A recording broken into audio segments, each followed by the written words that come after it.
What if you were the living embodiment of all pervasive peace? What if all sentient beings all around you increased their vibration towards harmony by merely being in your contact?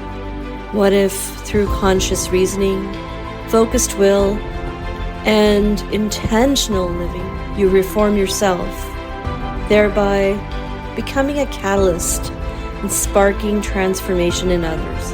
I'm Shilpa Lewis, meditation and mindfulness coach for midlife mompreneurs, and you are listening to Omnipresent Awareness, the podcast that will inspire you to use your story to serve humanity in not just healing, but thriving as souls, each fulfilling their highest purpose.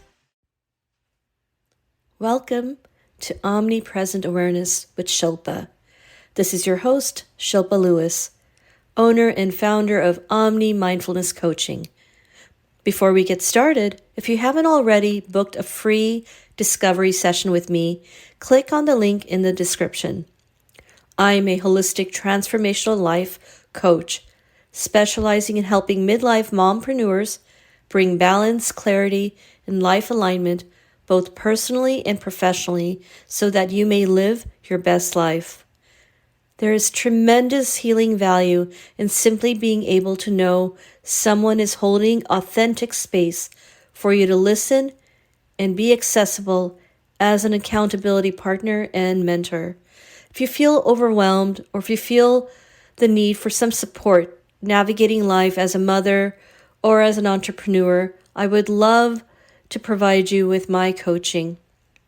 If any anecdotes from the stories of the guests from this episode or any of the podcast episodes resonate with you, or if you find any value at all from the content from these episodes, then consider booking a free discovery call with me. Together, we can manifest my vision to be instrumental in the biggest rise in consciousness and awareness and human transformation. And now, here is today's episode. And now, a conversation recorded with my partner in awareness, Tanya, from our joint podcast, Mindful Mompreneur Moments. And oh yeah, if you could, please listen to the very end of the podcast for powerful insights from our guest. Thank you.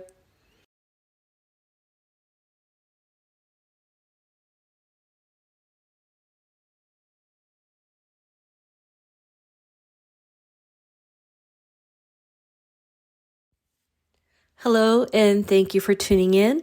In this month's edition of the Mindful Mompreneur podcast, we cover holistic wellness. And in today's conversation, we have Lara. Lara is a holistic health educator with certifications as a teacher of Ayurvedic lifestyle and pranic healing from the Chopra Center, and as a clinical herbalist. Her vision is to share with joy the wisdom of medicinal plants to bring healing and well-being. She guides her clients utilizing the many tools she has acquired on her journey, which includes meditation, Ayurvedic healing, crystals, oracle cards, plant allies, and the fungi world. She thinks of well-being is not a mere start to finish goal. The work is never truly finished. She describes well-being like a dance of interacting within ourselves and others. It is an act of balance, requiring that we learn to listen to ourselves. Lara believes sometimes we need more fire, more water, more earth, or more wind. She believes we are the magicians of our reality, and keeping our body, mind, and spirit healthy is an art. And now, Lara.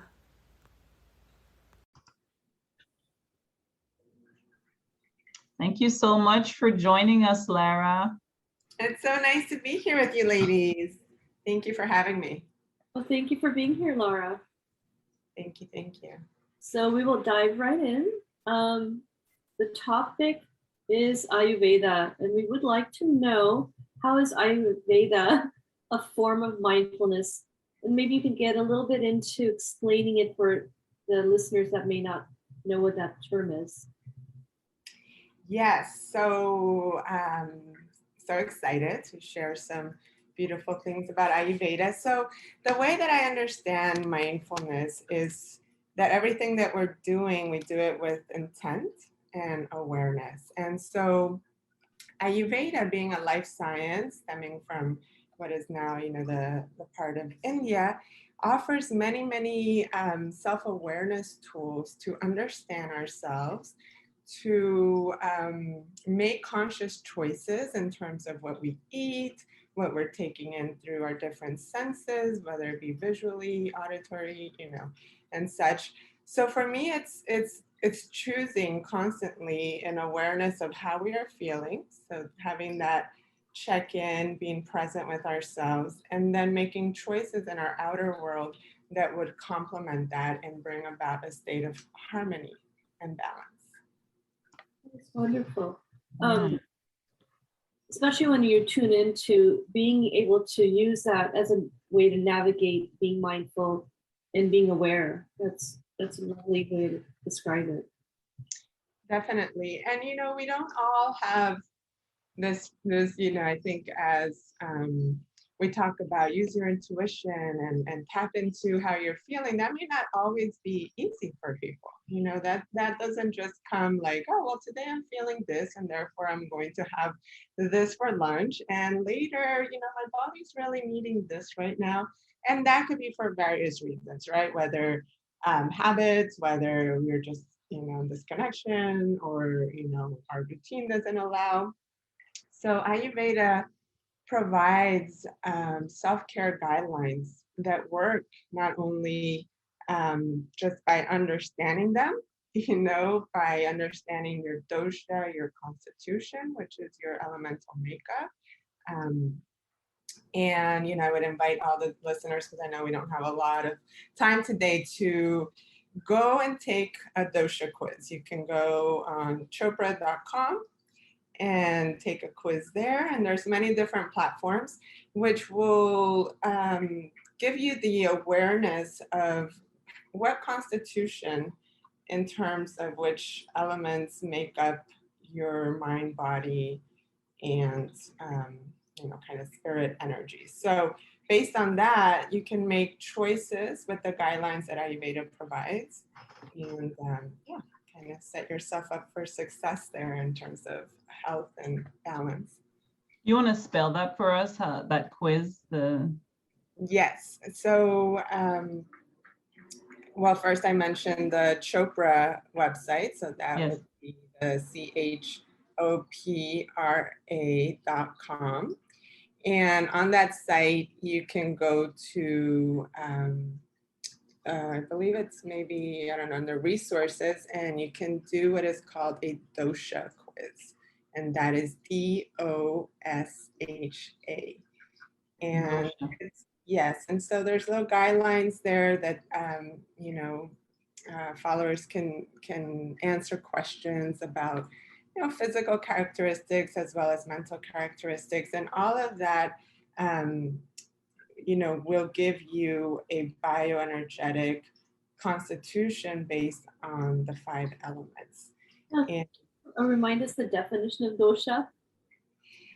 Yeah, so the dosha would be, in Ayurveda. So I know it's a huge, realm of concept that we're reducing to a little here for our listeners. But Ayurveda is a conscious-based, way of understanding ourselves, and it has, a medical realm, and has many different, branches that really get into making this a scientific framework for living our best life here on earth and understanding ourselves. And the doshas are grouping. So from Ayurveda, everything in the manifest world is made up of the 5 elements. And that would be space, being kind of the ether, the all, the unseen, air,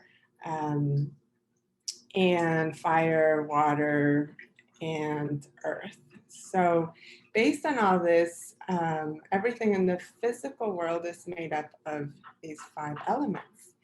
And Ayurveda has gone into identify that there are 3 bioenergy groupings that make up what is called a dosha. Okay, so a dosha, there are 3. So vata, which is space and air, and pitta, which is fire and water, and kapha, which is earth and water. So again, I know that we're limited on time here today, but there's definitely a lot of resources and wonderful literature out there that you can continue. And the reason that I know we're going to talk a little bit about the holidays and staying in balance, which is so important right now in the fall. And in Ayurveda, these doshas make up our physical constitution, and they have an energy. So if you are predominantly, earth and water, you're going to have a certain elemental energy, which would be heavier and moist. And, our body, our physical qualities will express that. Our mental qualities will express that. And there's so much, in terms of understanding ourselves and the choices we make. And then in how we make those choices, as I mentioned, on what we eat, the colors, the senses that we nourish, through essential oils and taste. So it is a beautiful framework that, helps you navigate. And taking it a step further from our physical body, we take it to connect with nature. And nature has what we call seasons. And in Ayurveda, those seasons are grouped also with the bioenergies of the doshas. So it's really beautiful because it's this dance between what's going on for us internally, being governed by what's happening externally in the bigger picture of nature. So yeah, it's a fascinating concept. Yeah, sorry, Shilpa, go ahead.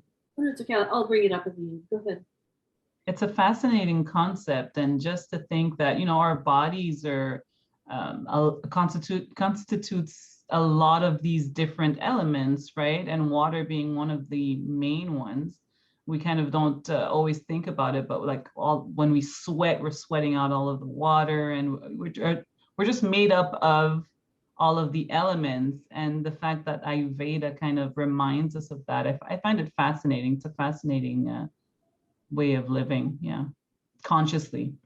Mm-hmm.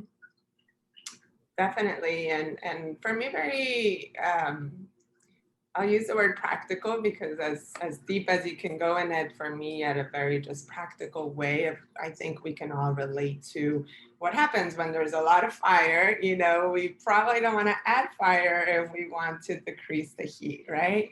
Or add wood to the fire, I guess would be the analogy there. Or, if something's very wet, we want to help dry it out. So these are kind of these balancing, pacifying qualities that are easy to relate to because we see it in our external world and nature. Yeah, with the holidays coming up, what would somebody that's very novice to all of this want to kind of zero in on? So they're like, well, it's getting colder, but we live in a dry climate in California, or with Tanya in Montreal, Canada. Definitely.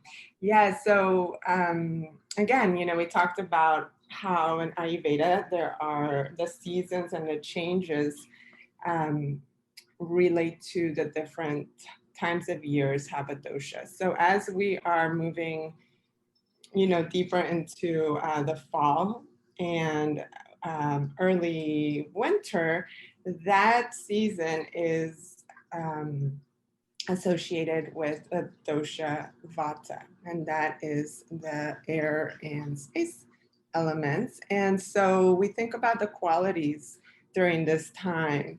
For most people, right, in the Northern Hemisphere, we're experiencing more dry weather, cooler, crisp air, more change. Figuratively, people start school, maybe they start new cycles during the fall. And also a winding down of the end of the year, and kind of a celebration of that change with the holidays, right? Again, this is kind of generalizing. I know some people may be in different parts of the world, but during this time that is Vata season, Ayurveda can really help us by, again, giving us this framework of how do we stay, how can we help our body move through these dryness, through the cold. So I definitely would love to share some things that we can do. And also, if we, think of the term holistic, right? I think we kind of touched on that a little bit, like, how Ayurveda relates to this. So, in the term holistic, we hear like the word whole, and it's this cycling back to nature. I think we live in a world where there's so much for health and beauty, and it's like, take this, do that. And for me, I always ask this question, like, in making this product, was nature supported? Was there more pollution created? Is this aggravating our world in any way? Is this going to serve one aspect of me, or is it going to really help nourish my whole being? So these practices that I'm going to share, again, we are aligning with nature.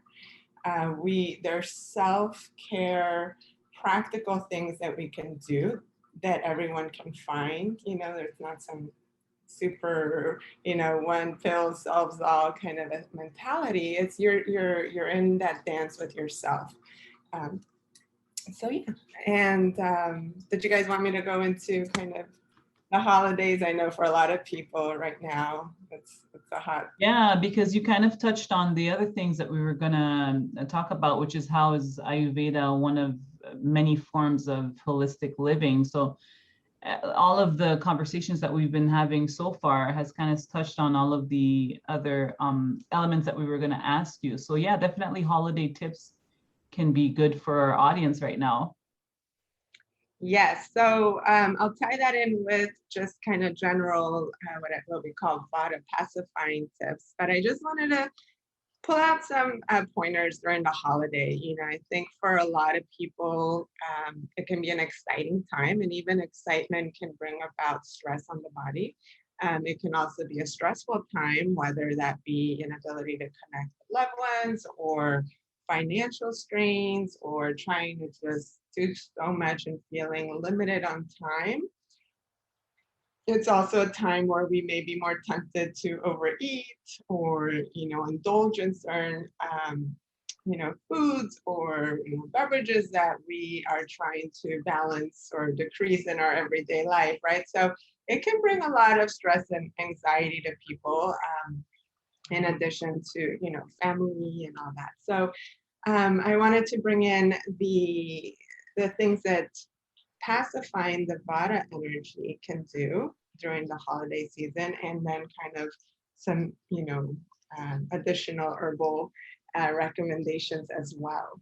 So for this time, the things that are really demonstrated in an imbalance of the air and wind element is a lot of the things I just talked about: isolation, anxiety, stress. Okay, so what people want to focus on, things that help balance the energies, is warming, rooting, heavy. Okay, so these qualities, again, they balance out the dry, the quick, the mobility.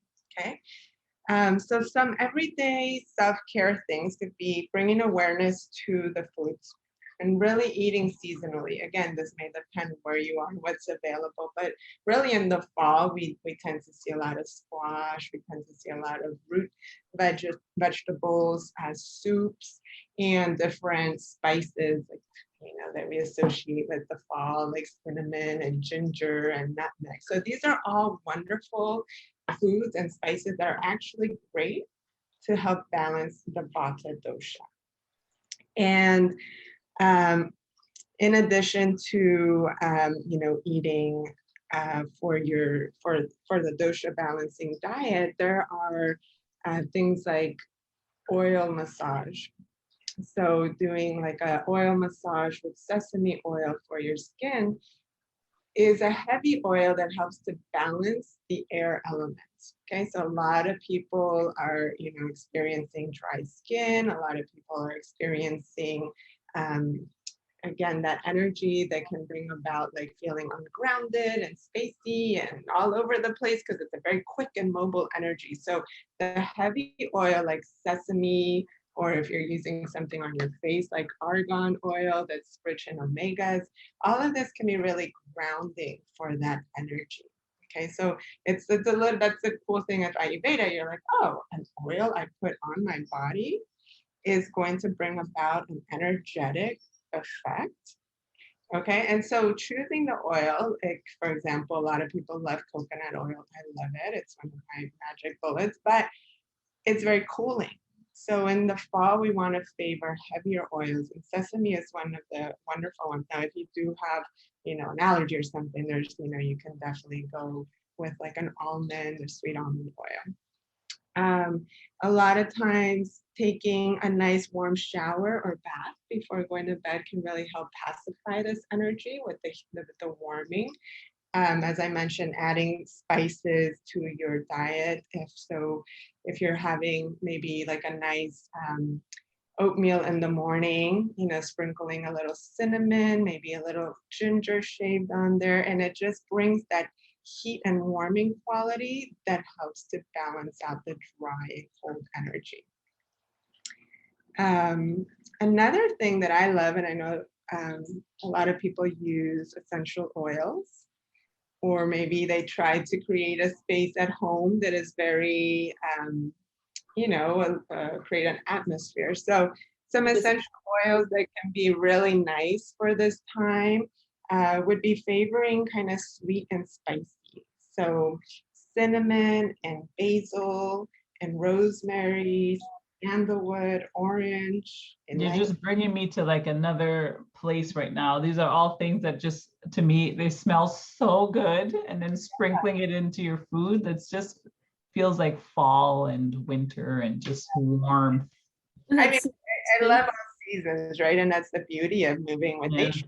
And you may be in a world where seasons aren't prevalent, but the energy is still there, and we can still move, with that cycle. So, we're in November now, so it's a little bit into Vata season already, but really prior to this is the Pitta season. So it's warm, it's hot, it's moist in most areas, right?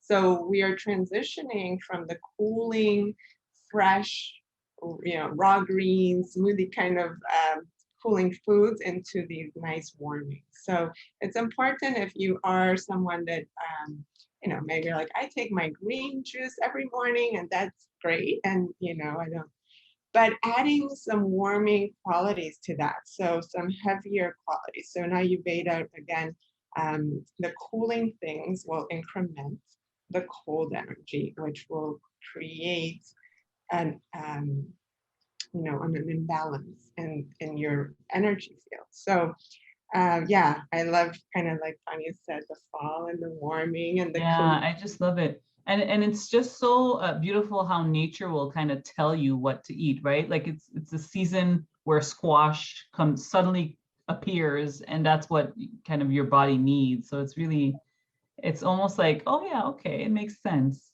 Yeah. The universe has designed our environment to support our human condition. Yeah, and our needs. And you mentioned green smoothie. I know Tanya's as well. We love our green smoothie. So during the winter, what could I do to my smoothie so it's still balancing my body? Again, like I would think if you're using maybe some almond milk with it, maybe adding some healthy fats, that could be ghee or coconut oil, some nuts. So maybe a scoop of almond butter or peanut butter, again, depending on what your food necessities are allow. And you can always sprinkle a little bit of ginger or add the fresh ginger, so that will bring the heating quality to it. And if you do a smoothie, you want to favor it in the hotter part of the day or earlier part of the day. If you're waking up and you're like jumping right into a green smoothie, again, try to not have frozen things in there. And maybe start with a little warm cup of water with some ginger and get the fire, the digestive fire going. Wait a little bit and then do your smoothie. Some with some bananas, some almonds, and then you can add some of those greens in there and still get the health benefits, but without the cold energetic of That's interesting to say that, because every morning I do what I call my vitality concoction. And I put in things like the warm water, lemon, apple cider vinegar, or whatever I have. I throw it in and I just chuck it down. Yeah. And again, there's many wonderful books and authors that, you can go through these guidelines just like you would, if you were on some type of regime. You can see what kind of breakfast ideas, what kind of things. And, there's a couple books that I'll mention at the end that people can read about how really working with Ayurveda and the seasons and the time of day. So it's really, it can get, very specific if you need that guidance, right? Yeah. And another thing I wanted to mention, so during this time, it's a time that nature is inviting us to naturally slow down, right? So the trees are losing their leaves, they're changing. And it's not a time to like engage in really, intense sports or such. We want to focus on some grounding yoga postures, or if you are, needing, a little more high intensity, just be mindful that you're making space for some yin practices. So allowing things to be gentle, allowing things to fall away. So meditation, of course, you ladies talk about it on your wonderful podcast. So there's so many resources out there people can use. And I would also invite people to think about the idea of ritual in this holiday time, because I know we can focus so much on, okay, what am I going to buy? What am I going to, the whole external appeal, and I'm not, knocking anything, but really, if you are feeling stressed, limited on time, limited on resources, just inviting the audience to think outside of the box. And that's a really beautiful Vata quality as well, is creativity, it's being adaptable, it's saying, okay, well, we can't do it this way, but what would bring about this like really nice and harmonious situation? What can we take out and allow something else to take its place that would really help benefit us? So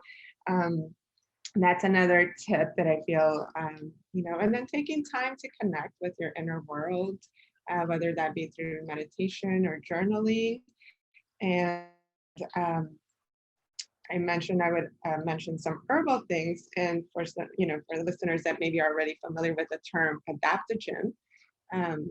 So this is a great timing. Adaptogens help our body function optimally. So when we have that fight-flight response, the cortisol levels are high, adaptogens help us to find that balance. So they're wonderful allies always, but definitely during this time of change, of release, of, a lot of interaction, I would recommend incorporating an adaptogen, and that could be in the form of medicinal mushrooms like reishi or cordyceps.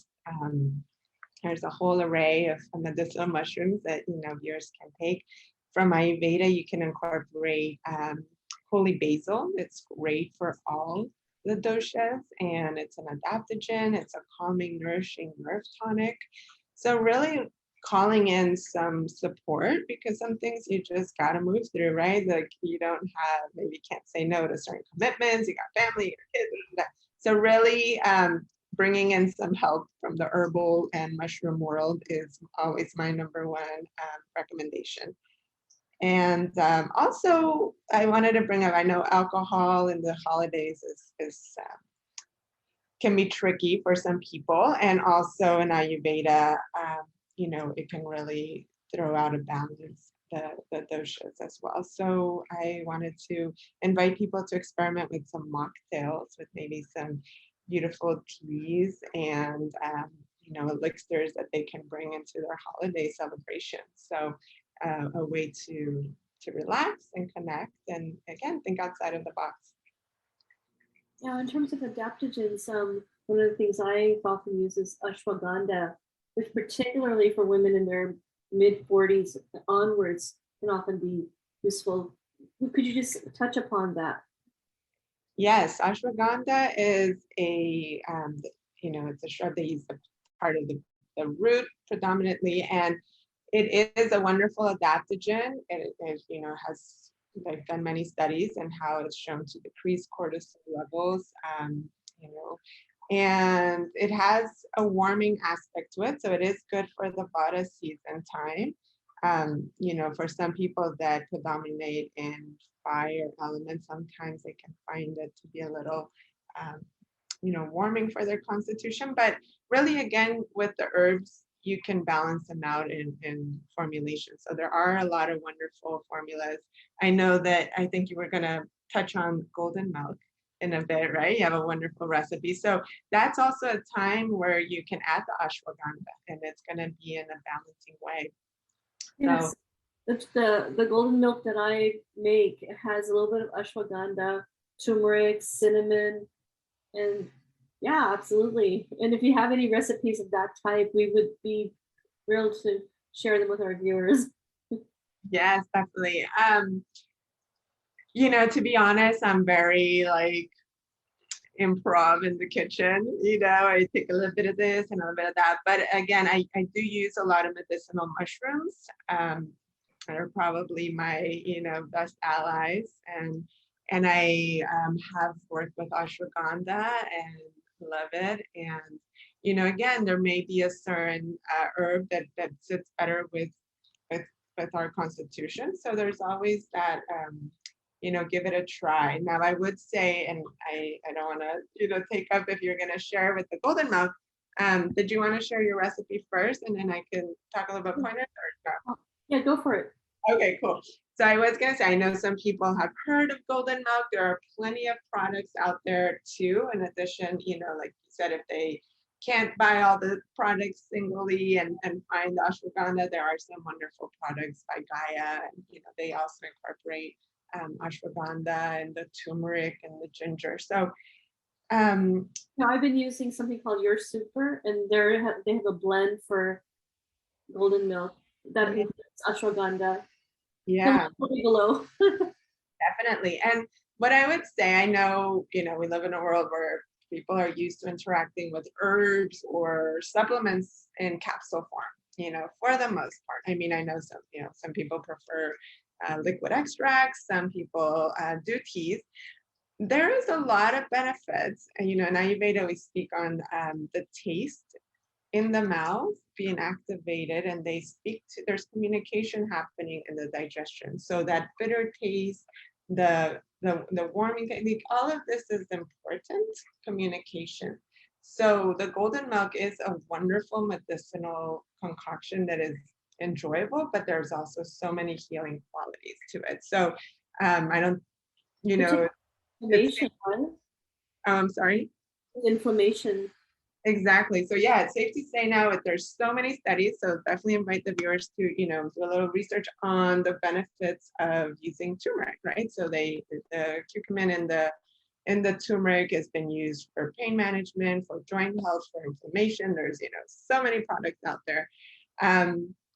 And, in Ayurveda, this is one of the king herbs, right? So turmeric, as ashwagandha, work really great with fats.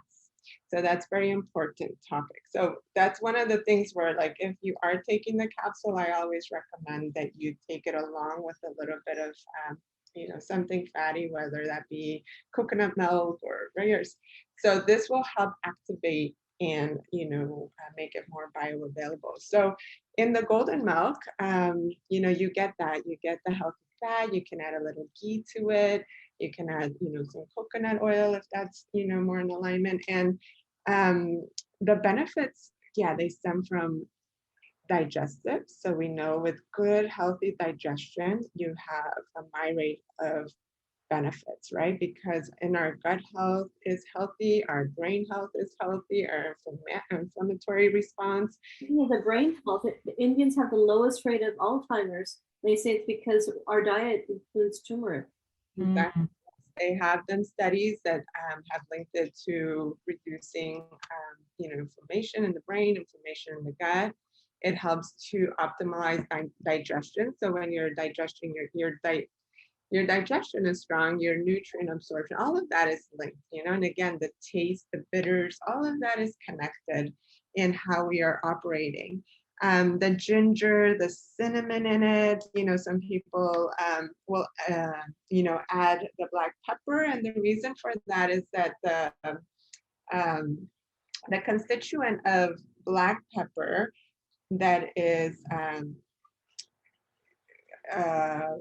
of like a little bit of an irritant, I guess, in the makes it so that the curcumin in the turmeric is more easily absorbed. So a lot of people ask, like, I heard about black pepper. And so yes, that synergy there, how people know this for thousands of years without having the microscope and the super finite chemistry behind it. But that's, again, it's nature talking to us. So that is one of the wonderful things that now is backed by science and is included in a lot of ways. And you just need a little bit, just a little bit. And again, we're talking about the hardcore constituents, but then you have the warming aspect of maybe an hour before going to bed, having your golden milk. And then what that does to the energy of vata that's dry and cold, right? So it's settling it, it's getting it calm, which then during this time, a lot of people that experience sleep disorders, especially between 2 and 6 a.m., which is the vata time, a lot of people are waking up and they're unsettled and their mind's unsettled. So this is a wonderful tool, maybe having your golden milk an hour before bed. It's kind of that grounding energy. It's getting everything, settled, and makes you transition into that time of For those of us who don't know what golden milk is, we need to break that down for our listeners, because I'm one of the people who was like, golden what? Milk? Milk that's gold? What? So what is golden milk? So golden milk is a traditional beverage that is prepared by, it could be cow's milk, like maybe a cup of cow's milk or almond milk in the world of, milk alternatives. And you would add a little bit of turmeric powder. You can add, as Shilpa mentioned, ashwagandha was used a lot traditionally as well in the golden milk, and a little bit of cinnamon, a little bit of ginger, and you simmer this. So you're extracting and you're creating like a nice infusion, almost like a chai, right? Where you're getting the qualities of the herbs. And but again, that milk constituent is the fat that helps with the absorption and the availability of the healthy constituents in turmeric. Okay. So that part is important. You can, some people are like, I just can't do a milk base, and you can do a water base. I would just say add a healthy fat to it, if that is ghee for you, if that's coconut oil, if that's, So growing up, one of the things my aunt would do, as a child, I did not enjoy it, but now as an adult, I see the value. Like, how do they know? But as soon as I say I have a little bit of a cough, they put milk and ghee and a little bit of sea salt with the turmeric and whip it up. And now I just devour and love the aroma. But yeah, it's a lot of the stuff you've been mentioning. I've been, back to you. The bitterness, like we would eat bitter gourd if you had a tummy ache. Mm-hmm. Yeah, and I think for most listeners that are wondering like, oh God, that just sounds like an array of spices. A lot of the recipes call for some honey. So the honey in Ayurveda. I thought of honey right away. Yeah. Yeah, it potentialized the recipe. So it's like a magic, enhancing filter to the spices. So yeah, that honey, because also the sweet taste in Ayurveda helps balance the vata. So that is also very nice and calming and grounding. And then you think of ashwagandha, ginger, turmeric, these are roots. The roots are in the earth, So again, like we can look at things just very, just, okay, that is good for that. But really the energy of the root and the earth, this is what we want to do right now is get in, get nourished, let go into the winter of rebirth and then be nice and shiny for spring. Thank you so much, Lara. I think we covered everything with the conversation. It's a great way for people to get ready for these hustle and bustle of the holidays. Just remembering, being very mindful and living intentionally, and knowing that the earth's got your back. Pretty much, this is what I got from this conversation. The earth's got your back. Yeah, and for a lot of us, like we don't even know what seasonal things are anymore because like everything's available, like, oh, pineapple in December. Like, so, again, I mentioned a couple books and there's a couple that, they're available on Amazon. It's Seasonal Self-Care Rituals by Susan Wise Bochlam. And using Ayurveda for, again, creating those practices, moving with the season. And one of the teachers I had at the Chopra Center, which, I loved, is Dr. Suhas Keshir Sangar. I have a little trouble saying the last name, but Tongue twister, yeah. Change your schedule, change your life. So that's also a wonderful one, again, of just like how you can work with the circadian rhythms, with the seasons, with our biorhythms. So, it's all dynamic and it's all ever changing. And yeah, and again, if we take that mindfulness of the choices we're making, of having that awareness of like, oh, wow, I didn't know coconut was cooling. Okay, cool. Well, now in this dry, cold season, maybe I'm going to favor a richer oil, just little things like that can really help us find more balance.